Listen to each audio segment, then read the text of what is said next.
Hi everyone!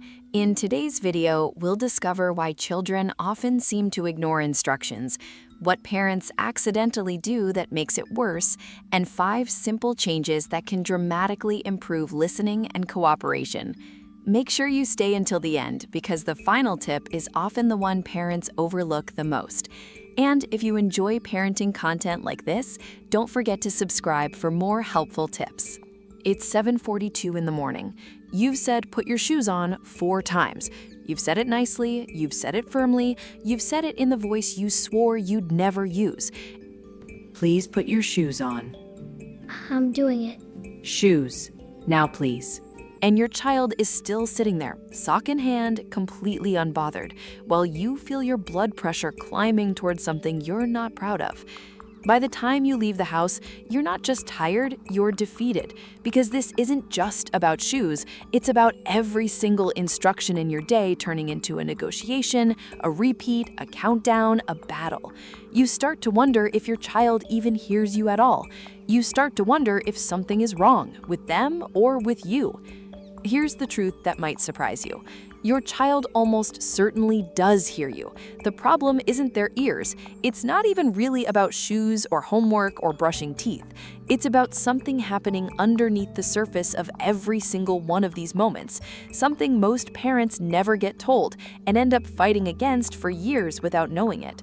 Once you understand what's actually going on, the constant repeating doesn't just get easier to manage, in a lot of cases, it nearly disappears. Why this is actually happening. The first reason is simple, and it's one almost no one tells you. Young children process language slower than adults, and they process multiple instructions even slower than that. When you say, put your shoes on, grab your backpack, and don't forget your water bottle, an adult brain holds all 3. A child's brain, especially under the age of 8, often only grabs the first one, or none at all, because it's still trying to finish processing the sentence after you've already moved on to the next thing. It's not defiance, it's bandwidth. The second reason is that your voice has, without anyone intending it, become background noise.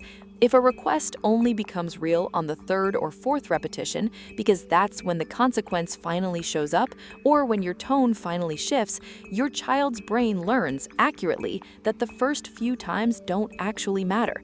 This isn't a character flaw, it's just basic learning. We all tune out signals that have taught us they're not yet urgent. The third reason is connection, and it's the one most parents miss entirely. A child who feels rushed, managed, or constantly corrected throughout the day quietly disengages from the relationship in small ways. And one of the first places that disengagement shows up is in how quickly they respond to instructions. Listening, at its core, is a relational act.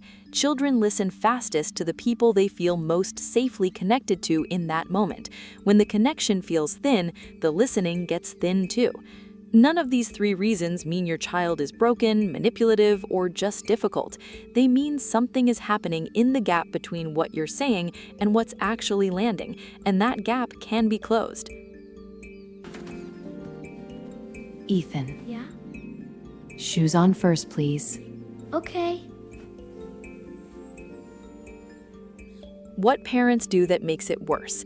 Here's where it gets uncomfortable, but stay with this, because this is the part that changes everything. Most parents, without realizing it, train their children to need repetition. Think about how the morning actually unfolds. You ask once, in a normal voice from another room, nothing happens. You ask again, a little louder, still nothing. You ask a 3rd time, walking closer, voice sharper, still nothing. By the 4th time, you're standing right in front of them, using the voice, and suddenly shoes go on. What did your child just learn? Not, I should listen the first time. They learned exactly the opposite. Nothing real happens until the 4th request, the closer proximity and the sharper tone. You didn't mean to teach that, but you did, through sheer repetition, every single day for months or years. The second mistake is giving instructions from a distance without making sure attention is actually on you first. Calling out, "Clean up your toys," from the kitchen while your child is fully absorbed in a game in the next room isn't really a request. It's noise entering a room they're not tuned into. Adults do this to each other all the time, and we'd be frustrated too if someone expected a response from a sentence that arrived while we were mid-task and out of earshot emotionally, if not literally. The third mistake is stacking instructions. Put your shoes on, get your backpack, brush your teeth, and don't forget your jacket feels efficient to you.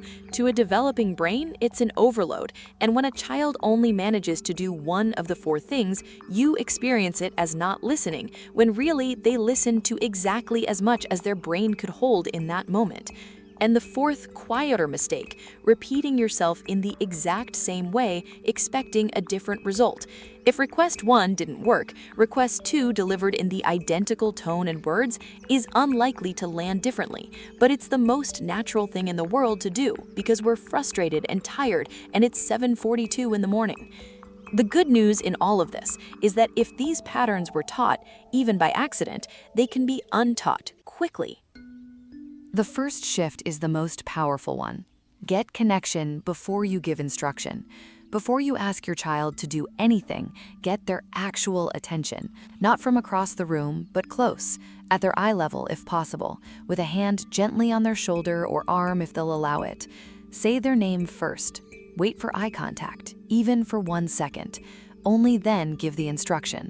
This single change on its own dramatically reduces how often you need to repeat yourself because you're no longer asking a question into a room, you're asking a person who is actually looking at you. The second shift is to make instructions small and singular.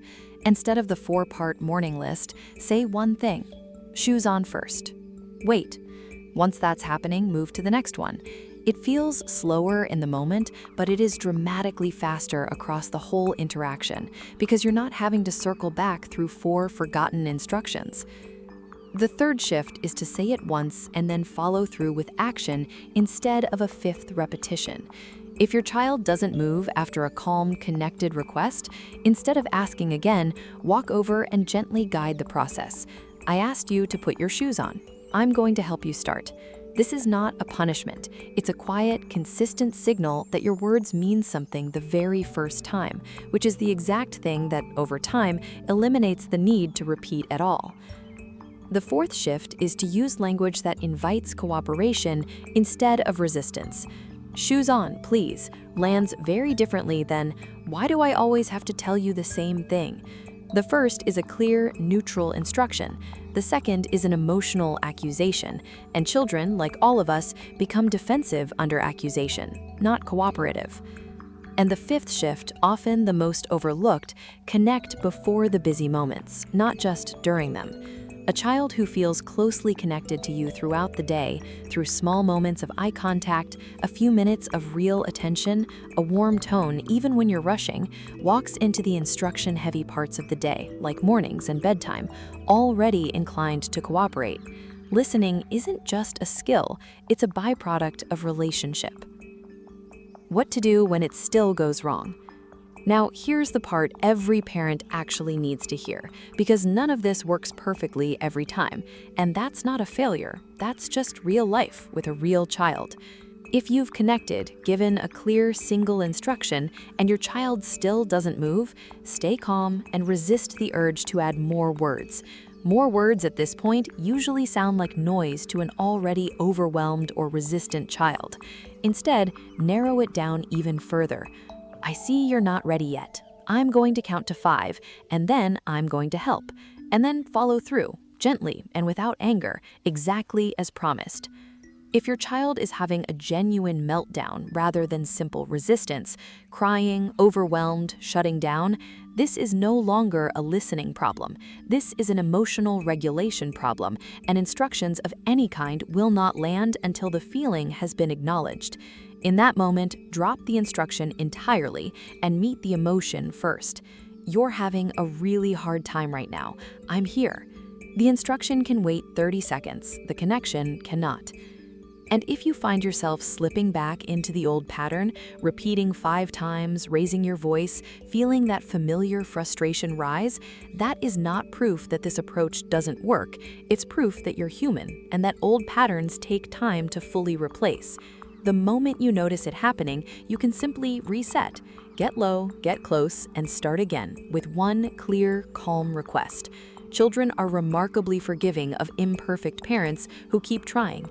What they remember is not the one frustrated morning, it's the pattern, over months, of a parent who kept coming back to connection. Here's what I want you to carry with you after this video. Your child is not ignoring you because they don't care, and you are not failing because you've had to ask more than once. Somewhere underneath every repeated request is a small person still learning how to process language, how to shift attention, and how to feel safe enough to cooperate. And somewhere underneath every parent's frustration is someone who simply wants their child to feel heard, capable, and connected. The goal was never to get obedience on the first try. The goal is a relationship strong enough that listening becomes natural, not forced. So tonight or tomorrow morning, when you ask your child to put their shoes on, get close, get their eyes, ask once, and follow through with warmth instead of repetition. It won't be perfect, but it will be different. And over time, different becomes easier, and easier becomes the new normal for both of you. If this helped you see your mornings a little differently, share it with another parent who needs to hear it today, because no one should have to feel like they're shouting into a room that doesn't hear them. You're not shouting into nothing, you're building something, one calm, connected request at a time. Here's what I want you to carry with you after this video. Before we finish, if you're finding these parenting tips helpful, please take a moment to subscribe. It really helps the channel and allows us to create more content like this for parents around the world.